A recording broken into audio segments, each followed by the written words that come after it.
Terpujilah Tuhan, namamu kekal sampai kekal, selamanya sampai selama-lamanya. Bapa yang di surga, pada pagi hari ini kembali kami datang untuk memuji dan menyembah Tuhan. Dan telah kami lakukan semua yang terbaik untuk Tuhan, baik pujian, penyembahan, dan semua pemain musik dan musisi, semua yang terbaik bagimu. Dan kini saatnya kami akan merenungkan firman-Mu. Biarlah firman-Mu ini adalah kebenaran dan kehidupan yang sungguh-sungguh membebaskan dan memerdekakan kami semua dari segala kutuk dosa, dan untuk menyatukan kami semua dari tembok-tembok pemisah dan benteng-benteng yang memisahkan. Biarlah Allah sebagai pemersatu kami pada pagi hari ini boleh terjadi di dalam kehidupan kami semua. Oleh sebab itu kami sambut kebenaran-Mu di dalam nama Tuhan Yesus Kristus, Tuhan dan Juru Selamat kami. Haleluya, amin. Shalom. Damai sejahtera bersama Kristus Yesus Tuhan Allah kita. Haleluya.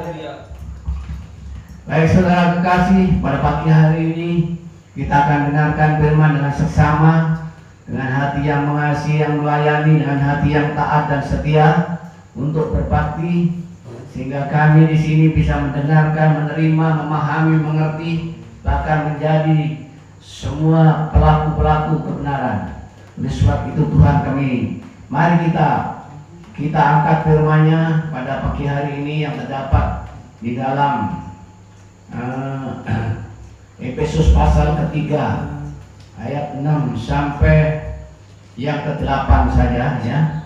Ini cukup 3 ayat tetapi mempunyai arti yang sangat luas dan dalam serta lebar. Mari kita baca bersama-sama Efesus pasal 3 ayat yang ke-6 dan 8. Sudah terima HP semua? Buka Alkitab. Kita baca bersama-sama Efesus pasal yang ketiga ayat 6 sampai yang ke-8, yaitu bahwa orang-orang bukan Yahudi karena berita Injil turut menjadi ahli waris dan anggota-anggota tubuh dan serta dalam janji Allah dalam Kristus Yesus. Dari Injil itu aku telah menjadi pelayan menurut pemberian kasih karunia Allah kepadaku yang paling hina di antara segala orang kudus. Telah dianugerahkan kasih karunia ini untuk memberitakan kepada orang-orang bukan Yahudi kekayaan Kristus yang tidak terduga. Amin. Jadi yang pertama di sini adalah yaitu konteks zamannya. Zaman dulu itu yaitu di sini sifatnya multikultural, artinya berbagai suku-suku, berbagai bangsa-bangsa, dan otomatis bahasa-bahasa. Ya, oleh sebab itu di sini penting ya. Kenapa di sini harus dipersatukan? Ya karena itu tadi. Ya, multikultural. Nah, jadi untuk mempersatukan itu ya yang multikultural itu pada saat itu di sini di Israel ya, pada zaman dulu. Seperti bait Allah di Yerusalem ada tembok pemisah di sini. Yaitu antara orang Yahudi dan orang-orang yang non-Yahudi, orang-orang yang lain. Itu ada tembok pemisah. Ya, di situ ada orang Persia, ada orang ya mana Italia, ada orang Arab, ada orang-orang yang lainnya yang tinggal di negeri itu. Dan pada sifatnya di sini di Yerusalem itu yang bisa masuk di Yerusalem atau di kota itu ya di sini orang asing tidak bisa masuk di ikut ibadah di Yerusalem itu. Nah, oleh sebab itu ada tulisan yang melarang bahwa siapa yang masuk di situ akan dihukum, ya, bahkan dihukum mati. Nah, oleh sebab itu adalah yang disebut pemisah atau tembok yang memisahkan antara orang Yahudi dan non-Yahudi. Itu pada kontraknya saat itu. Jadi di bait Allah ini, sekali lagi saya ulangi, itu yang hanya bisa masuk beribadah itu orang Yahudi saja, dan yang lainnya tidak bisa. Nah, karena itu diberikan yaitu apa itu namanya itu ya peringatan, tidak boleh orang asing yang masuk yaitu di Yerusalem mengikuti ibadah atau di tempat kudus itu, karena akan mendapatkan sanksi yaitu hukuman. Nah, itulah tembok pemisah. Ya. Lalu di sini ya Rasul Paulus menjelaskan ya dalam ayat yang ke-6, orang-orang bukan Yahudi turut menjadi ahli waris, anggota-anggota tubuh dan peserta dalam Injil atau dalam janji. Jadi orang-orang Yahudi di sini Rasul Paulus menegaskan ya boleh pada saat ini ya untuk atau pada saat itu ya ketika Kristus telah mati di kayu salib dan menjadi yaitu menjadi ya untuk menghancurkan atau untuk merobohkan tembok pemisah atau menjadi bomnya ya. Jadi Yesus Kristus menjadi rudal pada saat itu ya untuk menghancurkan benteng pemisah atau tembok pemisah antara umat Yahudi dengan non Yahudi. Jangan ngetik, ngangkat firman Tuhan dulu. Saya bingung jadinya nanti. Nah, ini yang saya ya khotbahin di sini kok ngetik sendirian. Nah, dengarkan, perhatikan, ini penting. Kita ibadah sebentar tidak lama, ini manfaatkan untuk memuji menyembah Tuhan dan manfaatkan sungguh-sungguh untuk ya mendengarkan firman. Nah, itulah sebabnya ya di sini Rasul Paulus menegaskan bahwa ya tidak ada tembok yang memisahkan antara umat Yahudi dengan Yahudi atau non Yahudi. Ya, karena Kristus adalah yang jebol atau yang menghancurkan tembok pemisah itu.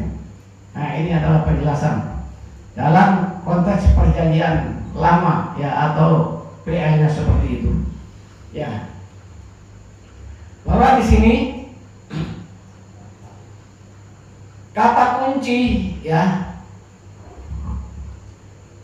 di sini artinya warisan yang sama, derajat yang sama, tidak ada kelas-kelasan atau tidak ada perbedaan. Ini dalam bahasa Yunani-nya dijelaskan di sini ya, sinkleronomus. Sinkleronomus ini artinya tidak ada ya tingkatan-tingkatan, tetapi memiliki sesuatu yang sama atau hak yang sama ya. Dan kemudian bagaimana ya dengan konteks zaman yang sekarang ini? Yang zaman sekarang ini ya bukan tembok yang memisahkan, bukan tembok yang memisahkan bagi orang-orang untuk datang beribadah dan untuk datang ke gereja, tetapi di sini ada hal-hal yang ya yaitu seperti ya ini suku ini dari suku A, suku B, suku Jawa, suku Kalimantan, suku Bugis, suku ini dan suku itu ya ini menjadi terpisah-pisah ya. Karena apa? Ya karena di sini ada ya ada doktrin-doktrin, ada berbagai versi, ada pemahaman yang sifatnya wah gak cocok dengan ini, gak cocok dengan suku ini, gak cocok dengan cara ini ya dan lain sebagainya. Ya ada gereja besar, ada gereja kecil, ada gereja lokal, ada gereja terbesar ya di situ. Ya itu adalah memisahkan atau termasuk mengkelompok-kelompokkan. Tidak ada yang dijelaskan di sini sebenarnya adanya benteng yang sudah roboh itu, tetapi saat ini masih ada benteng yang masih berdiri, yaitu masih memisahkan golongan ini, golongan itu. Ya, liturgi ini, liturgi dari situ. Ya, gereja ini, gereja itu. Ya, ada gereja kecil, gereja besar. Gereja yang seperti ini kurang cocok, yang seperti itu, ya, gitu. Ya, ibadahnya dan lain sebagainya. Tetapi yang sangat penting kita di sini bahwa Injil itu, ya, yang mempersatukan, yaitu Kristus, ya, yang merobohkan tembok pemisah. Tidak ada perbedaan antara suku-suku, antara bangsa dan bangsa, antara negara dan negara, baik itu kecil maupun besar. Jadi tidak ada gereja kecil, tidak ada gereja besar, tidak ada negara kecil, tidak ada negara besar, tidak ada ya orang miskin, tidak ada orang kaya, tidak ada konglomerat, tidak ada milioner, ya, miliarder dan lain sebagainya, atau siapapun petani, pedagang, ya, atau buruh, atau seorang pegawai dan lain sebagainya. Karena apa? Kristus yang telah merobohkan tembok-tembok pemisah itu. Oleh sebab itu penting, ya, kita menjadi umat Kristen di sini jangan masuk golongan yang terpisah-pisah, terpecah-pecah, terbelah-belah, sehingga kita adalah menjadi satu bagian di dalam, yaitu Kristus Yesus sebagai bom besar, sebagai rudal yang menghancurkan tembok-tembok pemisah. Yang ada hanya adalah persatuan, kesatuan umat seluruh bumi ini. Tidak ada perbedaan, baik negara-negara manapun dan siapapun boleh masuk ke dalam ruang Maha Kudus, yaitu bisa masuk ke gereja. Jadi siapapun boleh masuk ke gereja, siapapun ya boleh memuji dan menyembah Tuhan, beribadah, hak sama, derajatnya sama. Ya, pada saat itu Kristus ketika disalibkan kemudian mati, ya berkata Eloi Eloi lama sabachthani, artinya di sini tidak ada perpisahan satu dengan yang lainnya, tirai telah terbelah menjadi dua. Jadi tidak ada itu imam, tidak ada pendeta, tidak ada jemaat, tidak ada diaken, tetapi semuanya punya hak yang sama, memiliki hak yang sama untuk beribadah, untuk datang memuji dan menyembah Tuhan. Nah, ini sangat penting. Jadi kita tidak boleh di sini membedakan antar suku, membedakan antar golongan, tidak boleh kita membedakan antar negara. Ya, kalau negara ini adalah temanku, ya kalau negara itu musuhku. Sekarang ini ya terjadi seperti itu. Ya, ada yang mendiskriminasi negara A, ada yang menyanjung negara B, ya, ada yang ikut golongan negara ini, ada yang mengakui golongan negara yang lain dan lain sebagainya. Sehingga di sini seolah-olah Kristus terpecah-pecah. Kristus itu tidak terpecah-pecah. Kristus itu hanya satu. Kristus itu hanya pemersatu. Jadi satu di dalam negara, berbagai bangsa menjadi satu, yaitu Kristus Yesus sebagai pemersatu. Inilah kebenaran Injil. Tuhan memberkati. Amin.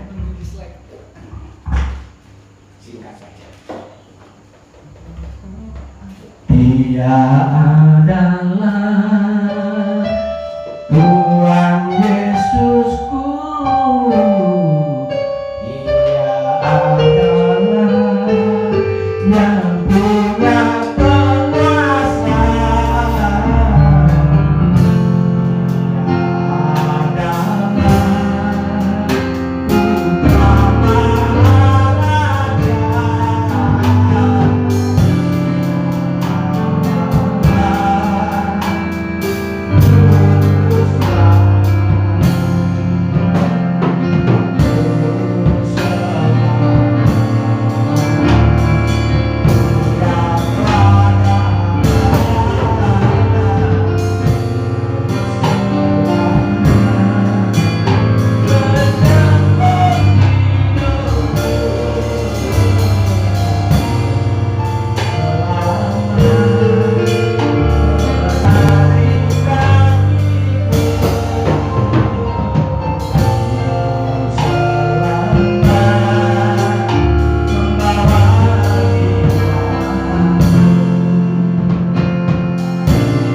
mendengar. Kami adalah umat kepunyaan Kristus semua, tidak ada perbedaan satu dengan yang lain. Karena tembok pemisah sudah Tuhan robohkan dan Tuhan hancurkan. Yang ada hanyalah persatuan dan kesatuan bagi negara-negara, bagi bangsa-bangsa, dan bagi seluruh umat manusia yang ada di bumi. Oleh sebab itu kami mengucap syukur dan terima kasih Tuhan atas pemersatuan yang Kau jadikan sebagai tonggak dan dasar hidup kami sebagai umat manusia untuk membangun kehidupan yang layak, damai, sejahtera, aman dan sentosa. Dalam nama Yesus Kristus kami berdoa. Amin.